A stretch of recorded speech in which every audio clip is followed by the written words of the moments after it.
Assalamualaikum warahmatullahi wabarakatuh. Perkenalkan, nama saya Rizka Wulandari dengan NIM 2011102413164, kelas 4B, Program Studi S1 Kesehatan Masyarakat, Universitas Muhammadiyah Kalimantan Timur. Kali ini di mata kuliah Kesehatan Reproduksi dan KIA, saya akan membahas mengenai tugas saya, yaitu kuesioner Prescreening Perkembangan atau disingkat dengan KPSP. Nah, sebelum itu, apa itu KPSP atau panjangan dari Kuesioner Prescreening Perkembangan? Merupakan suatu daftar pertanyaan singkat yang ditujukan kepada para orang tua dan dipergunakan sebagai alat melakukan screening awal perkembangan anak usia 3 bulan sampai dengan 6 tahun. Dan bagi tiap golongan, umur terdapat 10 pertanyaan untuk orang tua atau pengasuh anak. Tujuan dari KPSP ini yaitu untuk mengetahui perkembangan anak normal atau ada penyimpangan.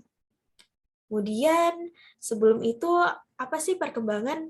Perkembangan menurut Desmita yaitu pertumbuhan yang semakin membesar, melainkan di dalamnya juga terkandung serangkaian perubahan yang berlangsung secara terus-menerus dan bersifat tetap dan dari fungsi-fungsi jasmaniah dan rohaniah yang dimiliki individu menuju tahap kematangan melalui pertumbuhan, pemasakan, dan belajar.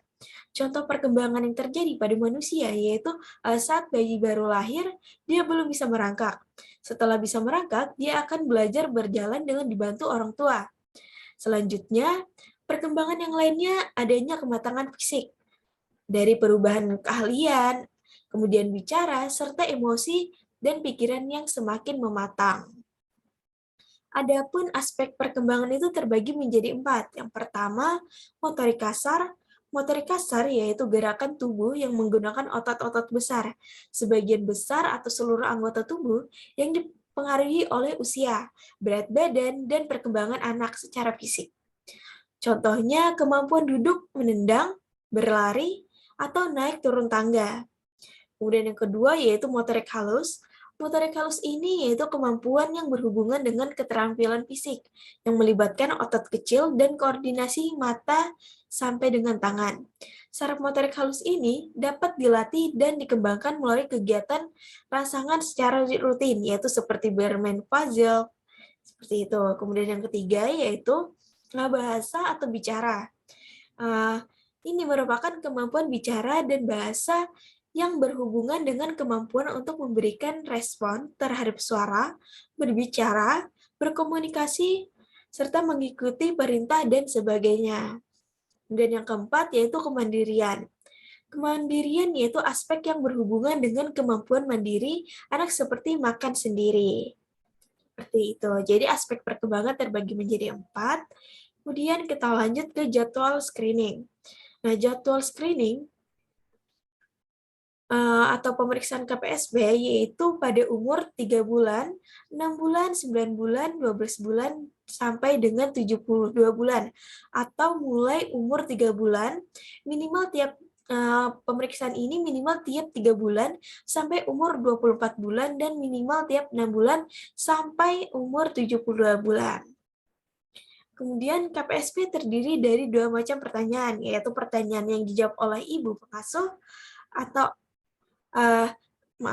pertanyaan yang dijawab oleh ibu atau pengasuh anak. Kemudian yang kedua, perintah kepada ibu atau pengasuh anak atau petugas untuk melaksanakan tugas yang tertulis pada kuesioner KPSP tadi.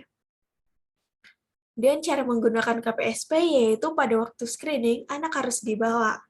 Jadi secara langsung. Kemudian yang kedua, tentukan umur anak dengan menjadikan dalam bulan. Jadi perhitungan dalam KPSP ini perhitungan dalam usia bulan. Kemudian ketiga, setelah menentukan umur anak, pilih KPSP yang sesuai dengan umur anak. Jadi KPSP yang pertanyaan-pertanyaan itu yang ditujukan sesuai dengan umur anak. Misalnya umur anak usia 6 bulan yang saya ambil pada kali ini, maka saya memberikan kuesioner sesuai dengan umur 6 bulan. Kemudian yang keempat, sampaikan pada orang tua untuk tidak ragu-ragu atau takut dalam menjawab. Kita menyampaikan kepada orang tua untuk tidak ragu-ragu, semisal anaknya belum bisa tapi dia ragu, lebih baik aku jawab bisa, seperti itu. Kita harus meyakinkan jangan ada dalam hal ragu-ragu dalam menjawab. Kita menjawab dengan sebenarnya sesuai dengan kemampuan anak. Kemudian yang kelima yaitu memberikan pertanyaan secara beruntun satu persatu. Jadi memberikan pertanyaan sesuai pertanyaan dari 1 sampai 10 dengan secara berurutan satu persatu. Kemudian yang keenam, setiap pertanyaan hanya mempunyai satu jawaban ya atau tidak. Jadi setiap pertanyaan itu, ibu atau pengasuh anak hanya menjawab ya atau tidak. Tidak tidak harus iya, tapi kadang-kadang bisa juga. Nah, berarti kan itu tidak termasuk. Jawabannya hanya ya atau tidak, seperti itu. Kemudian interpretasi hasil KPSP. Jawabannya itu maka anak bisa atau sering atau kadang-kadang. Jawaban tidak, maka anak belum pernah atau tidak pernah. Maka dari itu jawabannya tadi hanya jawabannya, bukan iya tapi kadang-kadang anak saya bisa. Karena jawabannya itu mengandung bisa atau kadang-kadang. Kemudian jawaban tidak itu belum pernah atau tidak pernah. Kemudian jumlah jawabannya itu dapat dihitung untuk hasil screening itu, yaitu bila jawabannya 9 sampai 10, maka perkembangan anak termasuk sesuai dengan tahapan perkembangan atau dikenal dengan S. Bila jawabannya 7 atau sampai dengan 8, perkembangan anak termasuk dalam meragukan atau dikenal dengan M. Bila jawabannya 6 atau kurang dari 6, kemungkinan ada penyimpangan pada anak atau dikenal dengan P. Kemudian rinci jawaban tidak pada nomor berapa saja dengan berdasarkan jenis keterlambatan, gerak kasar, gerak halus, bicara dan bahasa, sosial, dan kemandirian. Maka setelah ini kita akan melihat cuplikan pemeriksaan KPSP dari saya. Terima kasih. Wassalamualaikum warahmatullahi wabarakatuh dan selamat menyaksikan.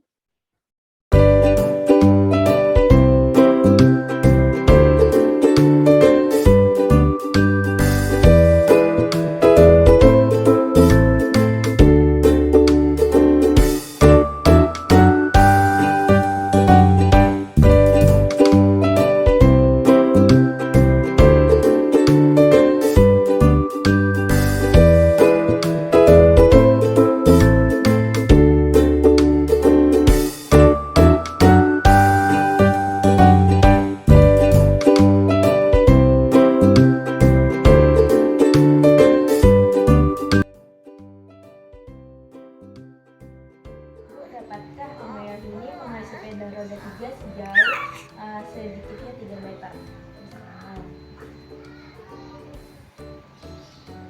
Setelah makan, apakah Umayyah mencuci dan mengeringkan tangannya dengan baik sehingga ibu tidak perlu mengulanginya? Iya, bisa cuci tangan sendiri kan?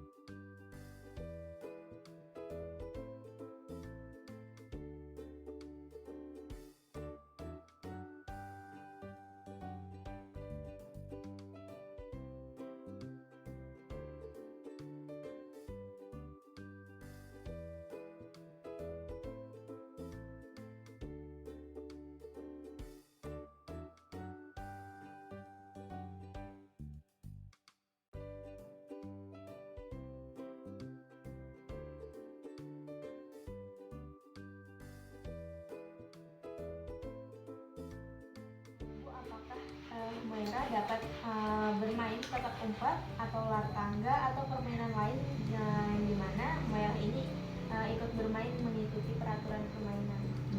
Bisa jam atau kemeja, baju atau kaos kaki tanpa dibantu. Bisa nggak pakai baju sendiri? Bisa.